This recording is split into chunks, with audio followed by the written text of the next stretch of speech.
നമസ്കാരം. നമുക്കറിയാം, വളരെ സെൻസേഷനായിട്ടൊരു ന്യൂസ്, ഒരു കേസ്, അതേപോലെ തന്നെ ഒരു സെൻസേഷനായിട്ടുള്ളൊരു വിധി ഒക്കെ വന്നിരിക്കുന്നൊരു സമയമായത്. ശരിക്കും പറഞ്ഞാൽ വളരെ അസ്വസ്ഥമാണ് മനസ്സ്. ഇതിനു മുമ്പ് എൻ്റെ വീഡിയോ കണ്ടിട്ടുള്ളവർക്ക് അറിയായിരിക്കും.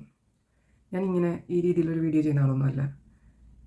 എൻ്റെ ചെറിയ ചെറിയ സന്തോഷങ്ങളും കാര്യങ്ങളും ഷെയർ ചെയ്യുന്നതാണ് ഞാൻ എൻ്റെ പേജുകളിലൊക്കെ ചെയ്യാറുള്ളത്.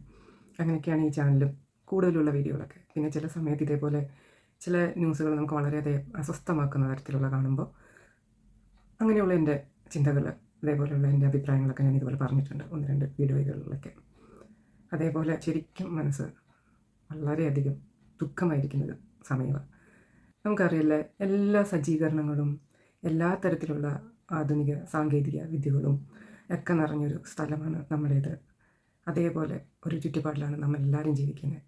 പക്ഷേ അത്രയും ആധുനിക പുരോഗമനങ്ങളൊക്കെ സംഭവിച്ചിരിക്കുന്ന ഈ നാട്ടിലാണ് വളരെ പ്രശസ്തയായ ഒരു നടിയെ ഏതാനും ആളുകൾ ചേർന്ന് ഓടുന്ന വാഹനത്തിൽ വെച്ച് അതിക്രൂരമായിട്ട് പീഡിപ്പിച്ചത്. ആ കേസിൻ്റെ വിധിയാണ് ഈ അടുത്ത ദിവസം വന്നത്. വളരെ സാധാരണക്കാർ എന്ന നിലയിൽ വളരെയധികം ഒരു പീഡിപ്പിച്ച ഒരു ന്യൂസായിരുന്നു അത്.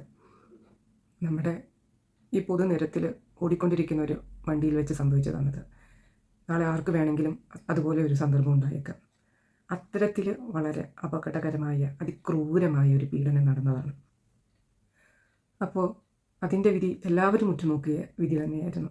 എന്തായിത്തീരുമെന്നുള്ളത് ശരിക്കും ഒരു വല്ലാത്ത അവസ്ഥയല്ലേ. നമുക്ക് ഓരോരുത്തർക്കും അത് വരുമ്പോഴേ നമുക്ക് പറയാൻ പറ്റത്തുള്ളൂ. അത്രേ നമുക്ക് ചിന്തിക്കാൻ പറ്റുന്നതിനപ്പുറം വേദനാജനകമായ കുറേ സന്ദർഭങ്ങൾ, കുറേ നിമിഷങ്ങൾ, കുറേ കാലങ്ങൾ, കുറച്ച് വർഷങ്ങൾ കടന്നുപോയി അതിനെയെല്ലാം അതിജീവിച്ച് വളരെ ശക്തമായി തന്നെ നിലനിൽക്കുന്നതാണ് ആ സ്ത്രീ. അപ്പോൾ അത്തരത്തിൽ വേദനാജനകമായ കുറേ കാര്യങ്ങൾ സംഭവിച്ച് ഒരു പേടിയുണ്ടായിരുന്നു, എന്തായിരിക്കും അതിൻ്റെ വിധി എന്നുള്ള രീതിയിൽ തന്നെ. പക്ഷേ അതിന് നീതി ലഭിച്ചോ സംശയം തോന്നുന്നുണ്ട്, അല്ലേ?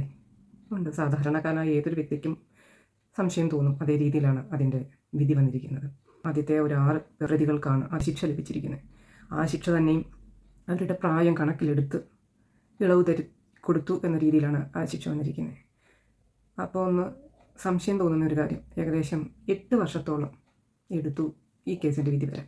അപ്പോൾ ഏകദേശം 8 വയസ്സോളം ഈ പറഞ്ഞ കുറ്റവാളികൾക്ക് പ്രായം കുറവായിരുന്നു അന്ന്. അത്രയും പ്രായം കുറഞ്ഞിരുന്ന ആ സമയത്ത് അവർക്ക് തോന്നിയില്ലേ ഈ ചെയ്തത് തെറ്റാണെന്ന്. എന്നിട്ട് അവരെ ആ 8 വർഷങ്ങൾക്ക് ശേഷമാണ്, അപ്പോൾ അന്നത്തെ അവരുടെ വയസ്സിൽ നിന്ന് വീണ്ടും 8 വയസ്സ് കൂടിയിരിക്കുന്ന ഈ കാലയളവിലാണ് അവർ വീണ്ടും അവരുടെ പ്രായത്തിൻ്റെ ഇളവ് കൊടുത്ത് അവർക്ക് ഇതിനുള്ള ശിക്ഷ കൊടുത്തിരിക്കുന്നത്. അതെന്തുമായിക്കോട്ടെ. പക്ഷേ ആ കുറ്റം ചെയ്ത കുറ്റവാളികൾ അവർ എടുത്തു പറയുന്ന ഒരു കാര്യമുണ്ട്. അവരാ ചെയ്തിരിക്കുന്നത് അവർക്ക് വേണ്ടിയല്ല, പകരം വേറൊരാൾക്ക് വേണ്ടിയാണ്. അവർ പറഞ്ഞ ഒരു കൊട്ടേഷൻ എന്നൊരു പദം ഉപയോഗിക്കുക അല്ലേ, ആ ഒരു ഇതിനു വേണ്ടിയാണ് അവർ അങ്ങനെ കുറ്റം ചെയ്തത്. അപ്പോഴും ഉത്തരം കിട്ടാത്ത ഒരു വലിയ ചോദ്യമാണ്, ആരായിരിക്കും ആ ശരിക്കുമുള്ള അത് ഈ കൃത്യം ചെയ്യാൻ ഏൽപ്പിച്ച ആൾ? അയാൾ പറഞ്ഞിട്ടാണല്ലോ ഇവർ ഇതൊക്കെ ചെയ്തത്. എന്തായാലും അതിക്രൂരമായിപ്പോയി. ഒരു ജീവനാണ്, ഒരമ്മയുടെ കയ്യിൽ ജനിച്ചു വീണ ഒരു കുഞ്ഞ് വളർന്നു വന്ന് ഈ ഭൂമിയിൽ ഇരുകാലിലും നിന്ന് സ്വന്തം കാലിൽ ജീവിച്ചു കൊണ്ടിരുന്ന ഒരു കുഞ്ഞ്, അതാണായിക്കോട്ടെ പെണ്ണായിക്കോട്ടെ, അവരെയാണ് അതിക്രൂരമായി പീഡിപ്പിച്ചത്. എന്തായാലും ആ കൃത്യം ചെയ്യാൻ ഏൽപ്പിച്ച ഒരാൾക്കും ആ ആൾ ഇതേപോലെ ഈ ഭൂമിയിൽ പിറന്നു വീണ ആളാണ്. ഒരു പക്ഷേ അവർക്കും ഇതേപോലെ ഈ പറഞ്ഞ അച്ഛൻ, അമ്മ, സഹോദരി, മക്കൾ ഒക്കെ ഉണ്ടായേക്കാം, ഉണ്ടാകാതിരിക്കാം, അറിഞ്ഞുകൂടാ. പക്ഷേ ഒരു മനുഷ്യനല്ലേ, അവരെയാണല്ലോ ഒരു ഒരു മൃഗത്തിന് തുല്യമായി അവരെ പീഡിപ്പിച്ചത്.